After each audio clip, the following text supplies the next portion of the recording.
ایلم یہی لیگل ہے جس کے تحت مشرف کو پھانسی کی سزا دی گئی. حالت کیا ہوئی اس جج صاحب کی؟ عزیزان من، پاکستان میں قانون کی حکمرانی ایک خواب ہی رہے گی جب تک ماضی میں جس نے قانون اور آئین کو توڑا ہے ان سب کو، چاہے زندہ ہے یا مردہ ہے، قانون کے مطابق سزا نہ دی جائے. مشرف کی پھانسی پر عمل درآمد ہوتا یا وہ فیصلہ ٹھہرتا تو یہ 2.5 سال سے اس ریاست میں یہ لوگوں کے گھروں میں گھسنا، ہوا کرنا، مارنا، پیٹنا یہ عوامی نہ ہوتے، کیونکہ قانون کا ڈر ہوتا. اور آپ اللہ کی شان دیکھیں کہ جو اپنے وقت میں ہر کوئی شخص طاقت کے بلبوتے پہ، چاہے وہ جرنیل ہو چاہے وہ جج ہو، غازی فائز عیسیٰ کی تمکن ابھی بھی ہم نہیں بھولے، اس کا تکبر، اس کی عوام کے ساتھ، وکلاء کے ساتھ بے رخی، بدتمیزیاں. اللہ کی شان ہے جو اپنے عدالت میں لوگوں کی توہین کیا کرتا تھا، آج دنیا بھر میں خود توہین اس کے ساتھ ہو رہی ہے اور شاید یہ مرتے دم تک اس کا مقدر ہوگی. اللہ کی شان ہے مشرف کے منہ کیا بول گئی جو لہرایا کرتا تھا کہ ادھر ہم ہیں اور ہم بتائیں گے.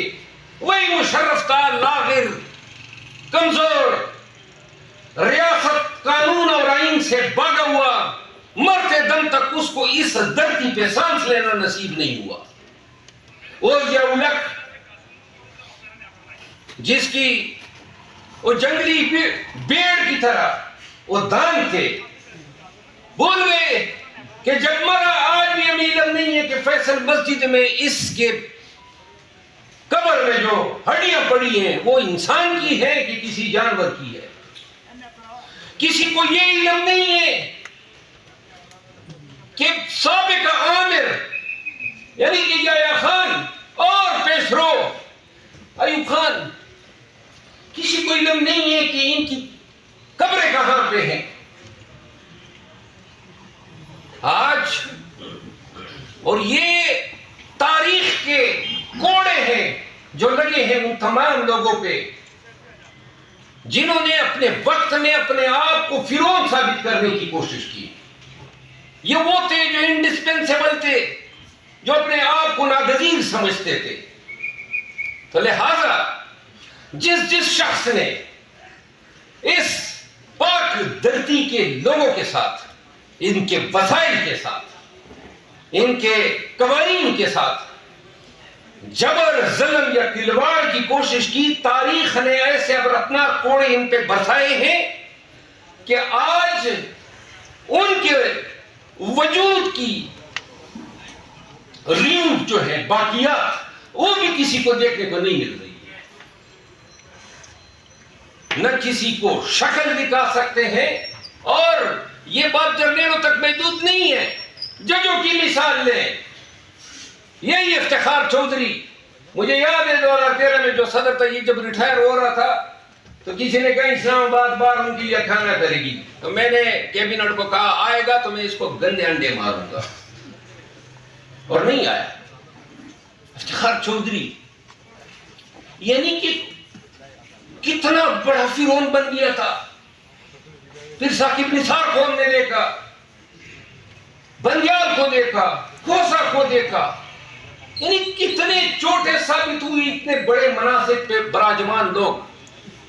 اور پھر قاضی فائز عیسیٰ کی شکل میں ہم نے سب سے بڑا عدالتی خبیث دیکھا. یہ منصف، اس کو کہنا، اس کے اعمال جو ہے جو اس نے پاکستانیوں کے ساتھ کیا، پی ٹی آئی کو نشانہ بناتے وہ پاکستان کا بیڑا غرق کر گئے. آج یہ 26ویں آئینی ترمیم اس نے ہموار کی ملی بھگت کر کے. اب نون کے لوگ چیخ رہے ہیں کہ جی ہم انگلستان میں جن لوگوں نے گھر سے گالم گلوچ نہیں ہونی چاہیے، لیکن یہ سیولائز معاشرے میں سیولائز طریقے سے کسی کے خلاف پروٹیسٹ کرنا ہر ایک کا بنیادی حق ہے۔ آپ دھمکیاں دے رہے ہیں ہم پاسپورٹ بلاک کریں گے، ہم ہیں نا، آپ بلاک کریں ہم کھلوائیں گے، جس جس کا بلاک کریں گے ہم کھلوائیں گے۔ اور سب کو یہ یاد رکھا جانا چاہیے، جو آج مناصب پہ براجمان ہیں، جس طرح وہ باجوہ کی فرانس میں شاید ویڈیو آئی تھی جب اس کو پڑھ رہی تھی گالیاں، اور یہ فائز عیسیٰ کو یہ درس لیں پاکستان کے قوانین کے ساتھ، پاکستان میں قانون کی حکمرانی کے ساتھ جو کھیلے گا عوام نے معاف نہیں کرنا ہے۔ تو لہذا پاکستان سموک کا شکار، سموک کھا رہا ہے۔ ابھی یہ سموک پہلے لاہور تک محدود تھا، اب تو یہ پشاور تک پہنچ گیا ہے، اور آنے والے دنوں میں ہم اسلام آباد کے لوگ بھی اس سے محفوظ نہیں ہوں گے۔ پھر ماحولیاتی تبدیلیاں جو ہیں وہ آنے والے 3 سالوں میں تباہ کن ہیں۔ اب ہم کرپشن سے کرنے سے ہمیں فرصت ہی نہیں ہے، سیاسی مقاصد کے حصول کے لیے لوگوں کے مار پیٹ اور اغوا کیے جانے سے ہمیں فرصت ہی نہیں ہے۔ ہمارے پاس وقت ہی نہیں ہے کہ ہم مستونگ میں جو بچیاں ماری گئی اور جو کوئٹہ میں جو ہیں 24-25 لوگ شہید ہوئے خودکش حملے میں، ہمارے پاس ان کاموں کے لیے وقت نہیں ہے۔ خیبر پختونخوا کے بارڈر ایریاز پریکٹیکلی جو ہے قانون کی حکمرانی سے نکل چکے ہیں، وہاں بندوق کے زور پہ فیصلے ہو رہے ہیں۔ ہمارے پاس وقت نہیں ہے ان چیزوں کی، ہمارے پاس وقت ہے صحافیوں کو ان کا آواز بدل کرنے میں، ان کو نوکریوں سے نکلوانے میں، ان کو اغوا کرنے میں، سیاستدانوں کی لائلٹیز وفاداریاں تبدیل کروانے میں، وکلاء کو دھمکیاں دینے میں۔ اور پاکستانیوں، ایک واحد چیز جس نے پاکستان میں غنڈوں کے راج کو قائم کیا ہے وہ خوف ہے۔ اس خوف کے بل بوتے پہ 25 کروڑ عوام جو ہے ان کو ذلخوف کی سٹیٹس تک محدود کر دیا ہے۔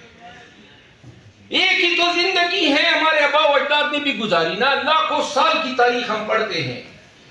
تو جب یہ ایک زندگی ہم نے ڈر کے اور خوف سے اور سسک کے گزارنی ہے، تو جو تاریخ میں جن لوگوں نے نام رقم کیا ہے، کیوں کر ہم نہیں دے سکتے ہیں؟ نگورو قراباغ کی تاریخ پڑھیں، عراق کی تاریخ پڑھیں، ترکوں کی تاریخ پڑھیں، رومنوں کی تاریخ پڑھیں، ماضی میں زیادہ نہ جائیں، کیوبا کی تاریخ پڑھیں، چے گویرا کو پڑھیں، فیڈل کاسٹرو کو پڑھیں، صدام حسین کو پڑھیں۔ اب اثر مثال دیتا ہوں، ایران کو دیکھ لیں۔